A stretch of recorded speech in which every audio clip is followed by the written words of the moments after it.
Lahat ng mga anak ng sa 44 papag-aralin ng gobyerno hanggang sa makapagtapos sa kolehiyo. Yung mga magpupulis, tutulungan din po na maging pulis. Ngayon, nasa ng pangakong yun? Napakasimple po, tumatawag kami sa tanggapan po ng spokesperson ng PNP, hindi sumasagot kahapon pa. Ngayon sumagot kasi nga po binabanata mo sa radyo. O di ba? Kumusta ho kayo lahat dyan mga kababayan? Welcome back sa PH Update. Muli ho tayong nagbabalik sa panibagong reaction video. Grabe, napakarami ho nating pag-uusapan dito sa video na to. No? Pero bago ho yan mga kababayan, isang like at isang subscribe. Masaya na ho tayo dyan sa mga gusto sumali sa ating community. Alam nyo na ho ang gagawin bago pa humapasarap ang ating kwentuhan. Gusto ko na hong pasadahan ng mga bilisan.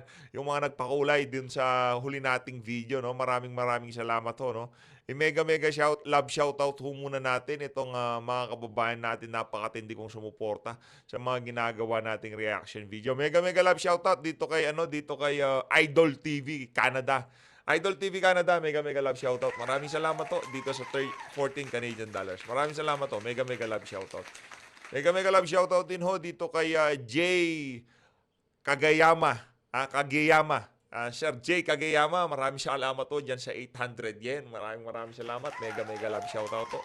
Thank you sir. Maraming salamat to. Napakalaking tulong ho yan. Mega love shoutout din ho dito kay Juris Veril Veroy. Sir, maraming salamat to dyan sa 8 Australian dollars. Mega love shoutout. Maraming salamat to. Mega love shoutout din ho dito kay Lisa Chua. Ma'am Lisa, maraming salamat ho. Mega love shoutout Maraming salamat ho. Mega love shoutout din ho dito kay Johnson. Sir Johnson, napakalaki naman ho nito. $10. Maraming salamat ho, Sir Johnson. Mega love shoutout. Maraming salamat ho. Dire-diretso lang ho tayo. Ingat ho kayo dyan sa San Francisco, California. Maraming salamat ho sa pagsuporta. Siyempre, alangan naman, hindi ho mawawala yung si... Itong si Sir Jordan Cabico, talaga sinishare pa niya sa community niya yung mga video natin. Mabuhay ho kayo, Sir Jordan. Maraming salamat ho sa pag-support sa PH Update. Palakpakan ho natin. Ayun na nga, no, simple lang naman ho kasi yan. Itong PNP, di ho natin malaman kung anong mga pinaggagawa nila ngayong mga panahon na to. Simple lang naman ho ang gustong mangyari nitong si Manong Ted. Hinihingan lang ho ng panayam, ang tagapagsalita ng PNP, ayaw ho nilang magbigay ng kanilang panayam. Kaugnay ho ito doon sa scholarship ng mga naulila, ng mga mandirigma nating nasawi, yung sa 44. Siyempre, meron hong mga anak yun. Automatic ho kasi yun, meron hong scholarship yung mga anak ng mga sundalo nating nasawi. Pwede ho silang mag-avail dyan sa scholarship na yan kung meron silang naulilang mga bata. Ngayon ho, hindi ho natin malaman kung anong nangyari dyan sa scholarship na yan. Baka pinamigay na rin bilang ayuda. Kasi wala hong ginawa tong administrasyon na to kung di mamigay ng ayuda. Pakinggan ho natin itong mga banat na to, nitong si Manong Ted Pailon, ito naman kasi itong si... ano pangalan no? Jean Pajardo, busy na yun. Sir, Manong Ted, alam ko naman busy yun. Maraming pinagkakaabalahan niya si Jean Pajardo. Ito, pakinggan ho natin itong mga kababayan. Yung game. Yan nga po ang tinig ni Ginang Julie Kayang-o, ang naulilang asawa ni Pio1 Gringo Kayang-o, nakabilang po sa 44. Kami po natawag sa spokesperson po ng PNP sa isyong ito, pero hindi ho kami sinasagot as in ng kanila pong spokesperson. Ito pong Ano yan, pa-importante yan si Jean Pajardo. Oy, Jean Pajardo, pagka tinatawagan ka ni Manong Ted, sumagot ho kayo. Importante yan Pag-aaral yan ng mga mandirigma nating ibinuhi sa kanilang buhay para maprotektahan ang mga ordinaryong Pilipino. Ingan lang naman yung... Unless na lang, alam mo kung saan napunta yung para sa scholarship na yan, Jean Pajardo. Si General Pajardo, na ngayon po ay Region 3 Director din po ng PNP. Nakailang tawag ho kami as in, wala siyang sagot na para bagang hindi importanteng tawag namin sa kanya. Grabe naman yan. Yan ang hirap dito sa mga dito sa mga taga-PNP kasi entitled ho yung nakita nyo naman ang angas ni Marbil, di ba? Nakita nyo ho, ayan, nasakto pa kay Pastor Kibuloy, number 53 sa balota. Nakita nyo ho mga kababayan yung mga inasal ng PNP nung kinubkub ho nila yung KOGC compound dyan sa Davao City, no? Talaga, kahit dito, hihingi na lang ng panayam itong programa nitong si Manong Ted, ayaw pang sila na nga tumatawag. Dapat nga narinig nyo na mayroong nagrereklamo na pamilya, kaanak ng isa sa mga nasawi diyan sa 44. Tapos kayo na nga yung tinatawagan, dapat kayo na nga makipag-ugnayan eh. Kung talagang kung talagang paglilingkod ang nyo, yung gusto nyo mangyari. Kaso tinatawagan na kayo, ayaw nyo pa sumagot. Ganyan ho talaga sila ngayon dyan sa PNP. Yan refleksyon ho yan sa bawat ahensya ng pamahalaan kung ano hong nakikita nyong serbisyong ibinibigay nila sa ating mga kababayan. Yun hong refleksyon ng pamunuan na dyan sa mga humahawak sa kanila, sa Malacanang, sa DILG, mga ganyan din ho. Kung ano yung bumababa sa baba, yun ho ang ginagawa nila sa taas. Nung panahon ni Tatay Digong, kahit pa paano naibsan yung korupsyon, talagang yung kriminalidad talagang kumbaga nabawasan. O ngayon dahil nung mga panahon na yun, napaka-vocal ni Tatay Digong sa mga nangyayari sa ating bansa, mayat-maya talagang binibira niya itong mga dorigista. Kahit pa paano ho, walang mga batang natatagpuan na kulang-kulang ang piyesa sa katawan, walang mga nag-aamok dahil high na high sa ipinagbabawal na pulburon. Wala hong ganun tayo nababalitaan nung panahon ni Tatay Digong. Mga bata isinisilid sa sako, natatagpuan sa ilog, wala hong ganun. Pero ngayon, dahil bangag ang presidente, lahat ng ginagawa nila diyan sa baba, puro falsifikado. Ma'am, ang tawag po namin sa inyo ay para po dito sa katanungan ng mga pamilya ng SA-44 doon sa ipinangako ng gobyerno na scholarship sa mga Valor of Medal awardees. Yan pong aming tanong sa inyo, ma'am. Hindi kayo nasagot. Bakit? Siyempre, sino ba naman si Manong Ted, di ba? Ganyan ho yang si Jean Fajardo. Ano ho yan, nakita nyo ho yung mga nung panahon nung last year September, nakita nyo ho kung paano nila palipitin yung tunay na nangyayari diyan sa KOGC. Konektado ho lahat yan. Kung anong nakikita nyo ho sa inyong kapaligiran ngayong panahon na to, ngayon diyan sa peace and order, sa pagtrato lang ho ng mga nakaupo ngayon, mga opisyal ng PNP, dito sa mga reporter, dito sa mga anchor, dito sa mga concern ng ating mga kababayan sa kanila, makikita na ho natin na talagang mayroong problema sa pamunuan ng PNP ngayong mga panahon na to. At naniniwala tayo pagka nanalo yang sila Atty. Vic Rodriguez, Pastor Apollo Kibuloy, yung mga kandidatong sinusuportahan natin, may ho yan, kumbaga maaareglo yung mga yan. Kahit pa paano, medyo kikilabutan niya si Jean Fajardo pagka alam niya na senador na pala yan si Pastor Kibuloy. Naku, yari. Di ako pwede basta-basta mag-ano dito, mayayari ako. Ganun meron silang ganun na, kasi ngayon yung mga senador ngayon, hindi sila mga behave sila Lalo na yung ibang mga re-electionist, di ba? Medyo sila, kumbaga tumatansya sila. Pero kung ako dito sa mga re-electionist natin, makipagsabayan na rin na ho kayo, sir. Senator Bong, makipagsabayan na ho kayo. Kung ano yung mga nakikita nyong kabalbalan dito sa administrasyon na to, tirahin nyo na ho, banatan nyo na ho. Wala na yung tipong padimyur-dimyur. Diba? Yung pamainhin pa kayo, wala nang gano'n. Birahin nyo na. Kasi yun ang gusto ngayon ng ating mga kababayan. No? Bakit pagka nagsasalita yang si Tatay Digong, ang daming nakikinig, ang daming kinikilig, ang daming nag-aabang kung anong susunod niya sasabihin, o ang daming naniniwala sa kanya. Hindi ho mainhin si Tatay Digong. Hindi ho niya kayo dadaan doon sa mga yung tipong bola-bola, hindi kayo bobolahin yan. Bibirahin niya ho kayo. Sasabihin niya sa harapan niyo na korap ka, manahimik ka, sinungaling ka. Hindi ho kanya bobolahin. Yang ginawa niyo na yan, mali. Di ho ba kayo nahihiya para doon sa ibang mga kaalyado ni Tatay Digong? Ito hindi ko sila tinitira, hindi ko sila binabanatan. Mahiya naman ho kayo kay Tatay Diggs. Mahiya naman ho kayo. Yung tipong yung ating pinaniniwalaan, alam ko, naniniwala kayo kay Tatay Digong. Yung mga mga kandidato natin na yan. Pero doon sa mga solidong kaalyado niya, pati sa partido, iba. Sa bagay, yung mga tumatayo doon sa issue ng kulang-kulang na Bicam report, puro maiisog. si Congressman si Tungab.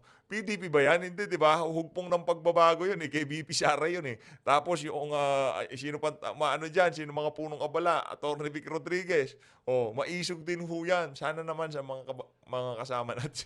Hindi ko binibira, iniidolo natin yan. Senator Bato, ikaw the best ka, ha? Ikaw yung tawagin dito sa PH Update. Ikaw ang aming gentle giant dito. Ika nga. Akala nyo, matigas yan, pero ang lambing-lambing yan. Pero sana naman kasi hinahanap na ng ating mga kababayan yung mga kandidato na mayroong alam nila kung ano ang kanilang tinatayuan. Yun ang napansin natin sa mga viewers. Alam mo ng mga viewers, alam mo nila pagka ginugood time sila, pagka binubola sila. Alam mo ng mga viewers yan. Kaya kung ako dito kay Attorney Raul Lambino, bakbakan nyo na rin ho yung issue ng ano na yan, ng budget. Kagaya ng pagbakbak nitong si dating Pangulong Rodrigo Duterte. Tuloy. Kami tumatawag din po sa kalihim ng DILG. Nasa abroad lang daw po ngayon at kami po ay nai-refer sa NAPOLCOM pero Friday pa daw po yung aming interview. Napakasimple ng katanungan ng mga pamilyang ito. Ano na yung pinangako ng gobyerno? Ang spokesperson po ng PNP ngayon, di natin maintindihan kung ano mga pinagkakabalahan. Kung di ho kayo spokesperson na ngayon, sabihin nyo kung di na kayo spokesperson. Period. Period. Yun. Itong si Jean Fajardo, masyadong pa-importante. Madam, paglingkuran nyo ho ang sambayan ng Pilipino. Paglingkuran nyo ho yung mga kababayan nating naulila dahil sa paglilingkod sa ating bansa. Hindi ho kung ano-ano kapritsong mga pinag-aatupag nyo. Ano bang tinatrabaho ng PNP ngayon? Kaliwat kanan ng kriminalidad, mga batang nawawala pag natagpuan, kulang-kulang ang pyesa. Di ba? Anong pinagkakaabalahan nyo? Ito, i-interviewin lang kayo, di kayo ma-interview? Ano naman?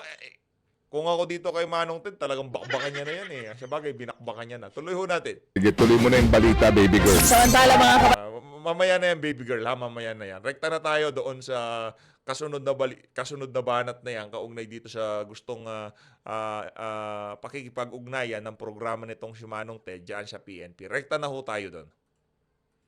Okay. mga kapatid, Sumagot. Sumagot. Yung staff ni General. Nakikinig ngayon sa atin. Ang bilis pala. Ano sabi? Ang sabi daw, hindi daw available ngayon kasi daw napakarami daw pong mga gagawin. Alam nyo, dyan sa PNP-PIO, ilagay nyo ang sitwasyon ninyo doon sa pamilya. Correct. Kapwa nyo pulis yun eh. Kung sa inyo nangyari yun, tapos balita rin natin, buhay itong sa 44 na humihingi ng tulong yung kanyang pamilya at hindi kayo pansinin sa simpleng katanungan, totoo ba yung ipinangako na scholarship o hindi? Di po ba? Tapos ngayon, dinidribble nyo. Talaga? Nyo. Pambihira naman yan, oh. Ano ho yun eh. Wala na hong sasandalan yun. Kumbaga yung kanilang haligi ng tahanan, sumakabilang buhay na. Ngayon, yung mga benepisyo, nakarapatan naman niya dahil pinaglingkuran niya ang bansa na to, pinaglingkuran niya sa bayan ng Pilipino, inalay niya ang kanyang buhay para sa atin, karapatan ho niya yon. Yung mga kaanak nila, yung iba nga dyan, wala namang karapatan. Kung makakuha sila ng scholarship dito sa mga congressman na to, di ba? Partida, mayayaman pa yung ibang humingi ng scholarship, di ba? Meron pera pero nabibigyan sila. Kumusta naman ho itong mga ano na to pero yung pera ho na ipinamimigay para sa scholarship nitong mga congressman na to, hindi ho galing sa kanila yon. Galing ho yon sa kanilang MOOE.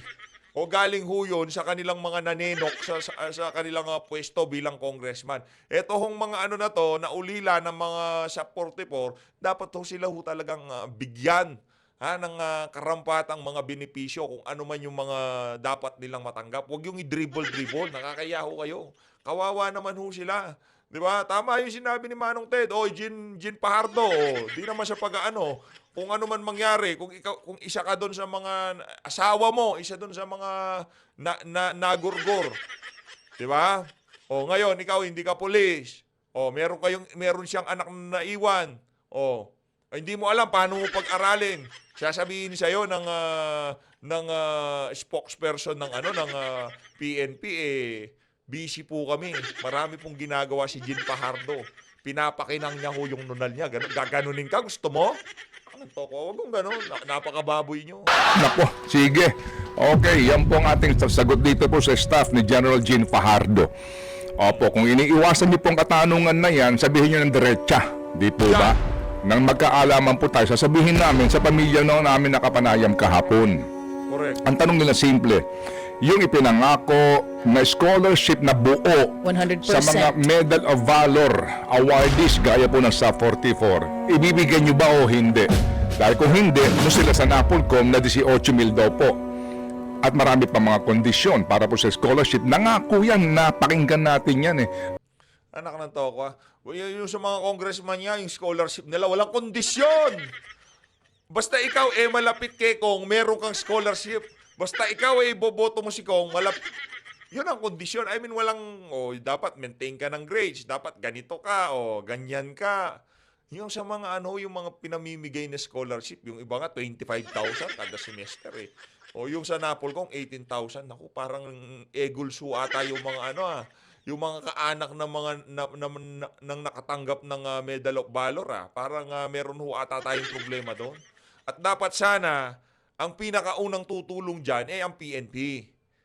Si Jean Fajardo, dapat ganito, Manong Ted, pasensya na po.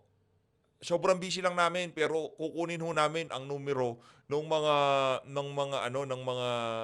nakapanayam yung kamag-anak na siya 44. Kami na ho makikipag-ugnayan sa kanila. Kakausapin ho namin sila tapos a-update ho namin kung ano na pag-usapan namin. Para hindi na kayo umabot dito sa sitwasyon na to na sinasabunda yun itong si Manong Ted Pailon. Ano rin yan, sa pamunuan din ho ng PNP yan. Hindi man nga, baka nga hindi nga kay Jean Fajardo yan eh. Baka ang umaano dyan si Romel Marbil, yung tipong yung mga bangag daw, yung mga adik, lang yan, nagpapahaba ng oras. Para pagka medyo mahaba ng oras, mag-aamok, mantataga. Ganun yung ginagawa. Lahat ng mga anak ng SAP 44 papag-aralin ng gobyerno hanggang sa makapagtapos sa kolehiyo. Yung mga magpupulis, tutulungan din po na maging pulis. Ngayon, nasaan ang pangakong yun? Napakasimple po, tumatawag kami sa tanggapan po ng spokesperson ng PNP, hindi sumasagot kahapon pa. Ngayon sumagot kasi nga po binabanata mo sa radyo. O di ba? Di ba? Ano yan, shot call yan ni Marbil, no, na wag sagutin ang tawag nitong si Manong Ted Pailon. Baka sinabi kay DJ Chacha, baka pinampahaba na nila ng oras. Hindi, sana ko kaya napunta. Kung wala pang napuntahan, ano nang nangyari sa programa? Diba? Karapatan, kahit tayo mga kababayan, sasabihin nun natin, karapatan nila yon. Kailangan maibigay sa pamilya ng sa 44 yung karampatang benepisyo na dapat nilang makuha. Kasi kung di nagurgur yan, hanggang ngayon sumusweldo yung mga pulis na yan. Walang problema ang pamilya nila. Merong nagpo-provide sa pagkainan nila. Ika nga sa mesa nila, merong nagbibigay ng pagkain. Pero wala na ho. Sino magpapaaral dun sa mga naiwan nilang anak? Diba? Thank you so much, Mr. Tuloy mo na. Chair. Itutuloy ko na ito. Sino pa bang mga hindi sumasagot sa atin? Baka pwede natin ma-roll call. Baka sa... Ang cute nito si DJ Chacha. No? Ayun na nga mga kababayan.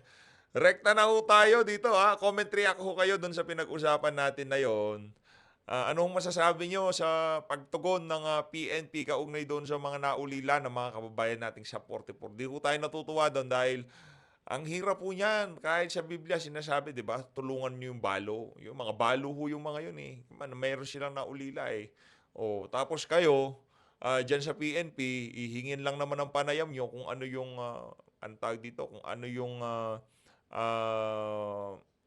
yung, masasabi nyo kung ano nang nangyari sa programa na to, ayaw nyo makipag-ugnayan. Talaga maghahalong balat sa tinalupan dyan. Tuloy ho tayo mga kababayan. Dito ho tayo kay Rep. Ralph Tulfo, humingi ng paumansin, kaugnay sa pagdaan ng kanyang sasakyan saan sa bus lane. Yan ang problema diyan, Kahit ano pang paumanhin mo, Brad. Kahit ano pang paumanhin mo, dapat sana kayong mga anak, kayong mga politiko, kayo hong magpakita ng magandang halimbawa sa mga motorista. Kahit ano pa hong paliwanag nyo, kahit ano pang panghihingi nyo ng sorry, entitled kayo. Mga feeling entitled kayo. Mga mga tipong kala mo dapat sila katakutan. Pagka dumaan dyan sa EDSA bus lane, ordinaryong Pilipino, ayun, hila sa sakyan. Ticket ka dyan. Di ba? Pero sila ho, mga kababayan, nagmamadali lang ako. Anak ng tokwa. Kahit ano, kumbaga nangyari na ang nangyari, Senator Rapi. Yung mga anak nyo, mga ingrato, mga mga spoiled brat, kahit gaano ka pa nagmamadali, kasi dumaan na ho tayo dyan. Dumadaan ho tayo dyan. Hindi dyan sa bus lane, doon sa mga ordinaryong sasakyan. Allergic nga ako dyan. Ayaw ko nga tumabi dyan eh. Nakikita ko nga lang yun kasi, di ba, hindi ka dapat yan. Doon ka. Kung matraffic ka, walang problema. Ganun ho talaga eh. Natatraffic ka, sabay-sabay kayong natatraffic. Hindi lang ikaw natatraffic. Pero hindi porket ikaw isang politiko, daan-daan ka lang dyan, walang problema. Mali naman ho yun. Pakinggan ho natin ang paliwanag nitong si Rapi Tulfo.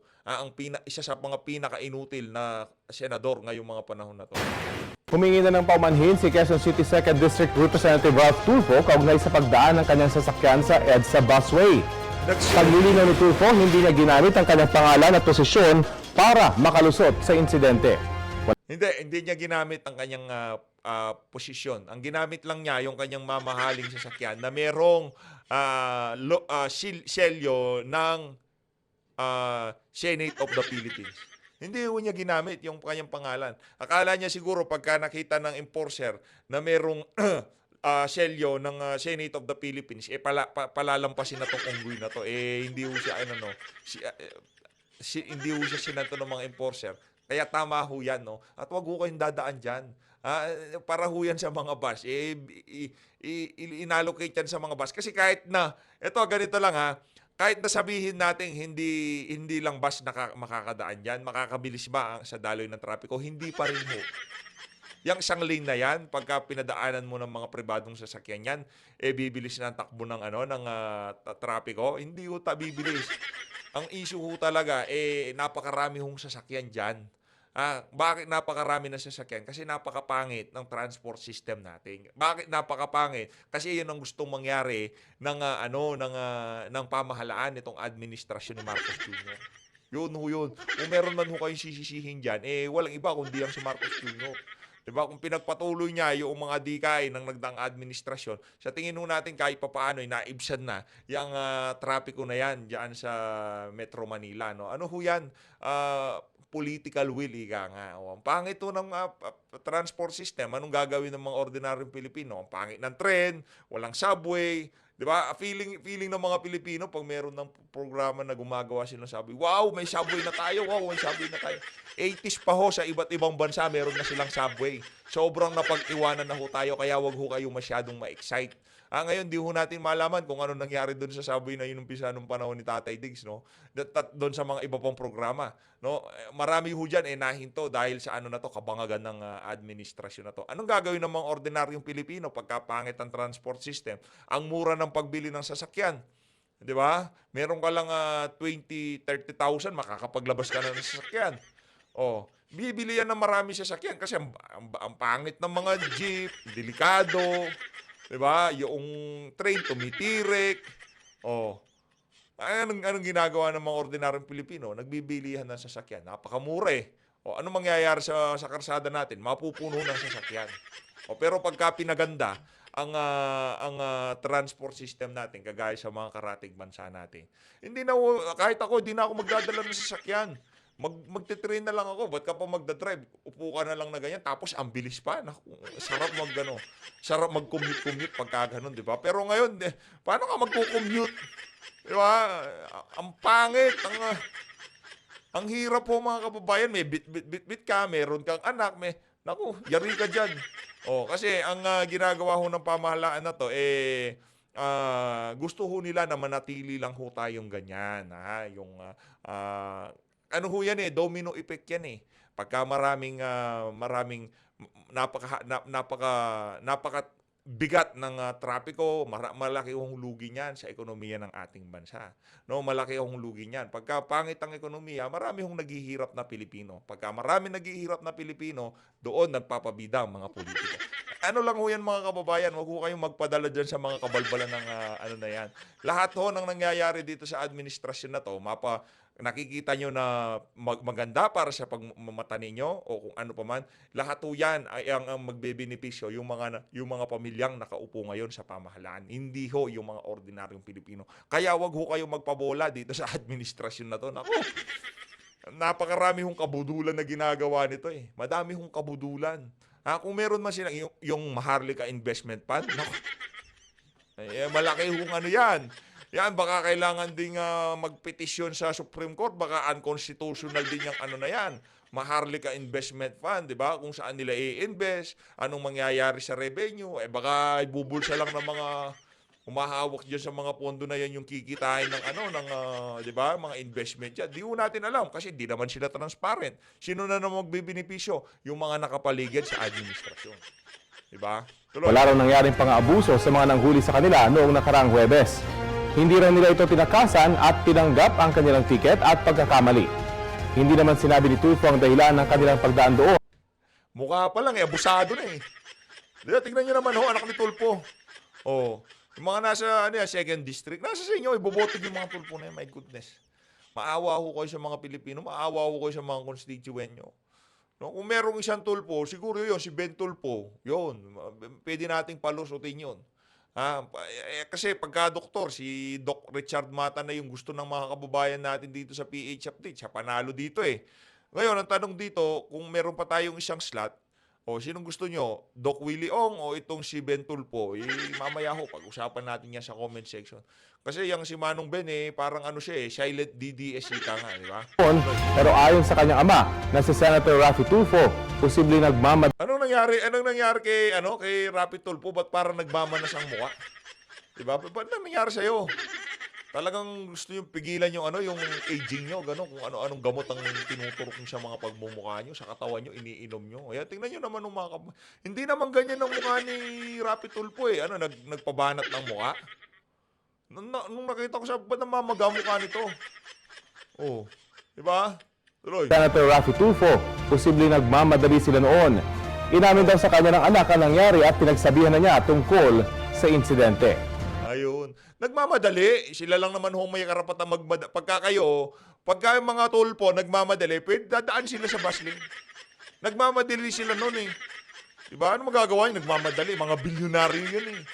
Pagka nagmamadali yung mga bilyonaryo, okay lang na dumaan dyan sa mga bus lane na yan. Pero pagka ordinaryong Pilipino nagmamadali, naku, yari ka dyan, baka ma-impound pa sa sakyan mo dyan, di ba? First offense, second offense, baka kansilado pa nga mo dyan lisensya mo eh. Pero sila, dahil mayaman sila, merong katungkulan sa pamahalaan, ang kanilang palusot nagmamadali kami. Palakpakan ho natin, naknanto ko, oo. Pero itong si Pastor Kibuloy, number 53 sa Balota, sigurado ho natin, hindi ho niya gagawin yan. Hindi ho niya gagawin yung ginagawa ng mga politiko na yan, kagaya nitong yung kamag-anak ni Win Gatchalian, anak nitong si Tulfo. Pansin niyo ho po mga kababayan, kalamitan mga nadumadaan dyan sa dyan sa bus lane na yan, puro politiko. Yung mga kamag-anak nitong mga senador, yung feeling entitled nga ho sila. Pero wala ho kayo ni isa, ordinaryong Pilipino maglalakas ng loob na dumaan dyan. Batas yun eh. Di ba rules yun? Yung mga Pilipino, sinusunod natin yung rules. Pero itong mga itong mga walang yang politiko na to, okay lang naman mahuli sila. In the first place, hindi naman sila nagdadrive, nakasakay lang naman sila. Hindi naman sila matitikitan, makakapagpasori naman sila. Di ba? Yun ang utak nila. Magkano ba yung ticket? 1,500? 2,500, 5,000. Ano ba naman yung 10,000 dito sa mga Tulfo na to? Wala silang pakialam dyan. Yan ang problema dito sa dito sa bansa na to. Kaya nila kahit araw-araw mo pang hulihin yung mga walang yang na yan, yung mga walang yang politiko na yan. Dahil wala naman kwenta sa kanila yung 5,000, 10,000. Yung huli-huli na yan. Yan, medyo nag-viral ka lang pero bukas makalawa dahil makakalimutan ng mga Pilipino. Okay lang yan, di ba? Ngayon mga kababayan, sa tingin natin, kung tayo tatanungin kung sakali sa mga susunod na panahon, may mga politiko pang dumaan dyan, dapat yung iginagawad na parusa doon sa mga ordinaryong Pilipino na nagpupumilit o emergency o kung ano pa man ang dahilan niya, ba't dumaan siya dyan, dapat pagka-politiko, mas mabigat ang kaparusahan. Kasi dapat kayo mga nanunungkulan, kayo ang mas sumusunod sa batas. Kayo ang magpakita ng magandang halimbawa sa ating mga kababayan. Congressman pa naman, mambabatas honorable na naman. 'Di ba? O dapat kayo, pagka kayo dumaan diyan, mas mabigat yung kaparusahan nyo. Kansilado, i-impound sa sakyan, pati yung politikong nakasakay dapat tikitan 10 beses yung bayad kasi kung pa 5,000 walang pakialam yan. Kahit nga sabihin mo sa mga yan, sige, kada daan mo dito sa antag dito sa bus lane, bayad ka na 10,000 dun sa dulo. Okay lang sa mga yan. Kasi wala naman nung kwenta yung pera sa mga yan. Sa sobrang yaman nila. Pero tayo mga ordinaryong Pilipino, pagka nahuli ka, mawa 1.5 ka dyan, matu 2.5 ka dyan. Ang bigat Diba? Kaya wala silang pakialam. Mahuli na kung mahuli, wala akong pakialam dyan. Basta makarating ako dun sa pupuntahan ko. Kahit bawal. Ganun kawalang hiya. Yaang mga yung mga politiko na yan. Pero nung panahon kasi ni Tatay Digong, pansin nyo, talagang yung mga mga politiko, talagang pinanindigan nila yung tawag sa kanila. Yung pagiging public servant, talagang isinapuso nila. Pati mga pulis noong panahon ni Tatay Digong. Ito nakita kasi natin pagka nakakita ka ng pulis, parang ang taas ng respeto mo dito sa mama na to. Kasi pulis nakita mo yung damit niya, sasabihin mo sa sarili mo, safe ako kasi may pulis dito. Noong panahon ni Tatay Digong yun. Di ba? Pagka mayroon ka nakikitang pulis, may pulis Parang sa ibang bansa, yung tipong, may pulis. Parang hindi ka pwedeng gumawa ng kabalbalan kasi talagang tatrabahuin ka ng mga yan. Pagkagabi lumalabas, okay lang lumabas ng gabi kasi wala nang mga mga mandurukot, di ba? Wala nang ganoon Hindi naman totaling nawala, pero karamihan ng mga karsada at lugar sa Pilipinas naramdaman yung political will nitong si Tatay Digong na pagsawata sa ipinagbabawal na droga at kriminalidad. Pero dito mga kababayan, pagka merong isa nagsabi dito sa administrasyon ni Bangag na mas safe itong panahon na to, sa panahon ni Tatay Digong, baka iumpog ko ang ulo sa simento. Grabe naman, umpog talaga. Batukan ko na lang, di ba? Kaya baka sampalin ko na lang. Di ba? Ganun na lang mga kababayan, kayo, comment nyo sa baba, anong masasabi nyo dito sa mga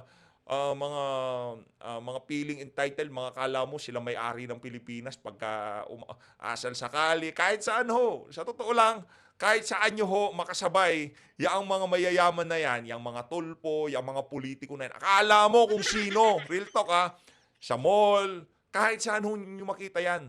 Yung tipong pagka tinignan ka, kala mo kaya nilang bilhin lahat, pati yung mga pagkatao ng mga nakakaharap nila. Mga walang ya nga hindi mo makikita yung humility, yung talagang masasabi mong public servant, malapit sila sa tao. Hindi mo nga malapitan yung mga yan Yung mga taga-hawi niya, mga hawi boys yan, ang dadami ng mga yan.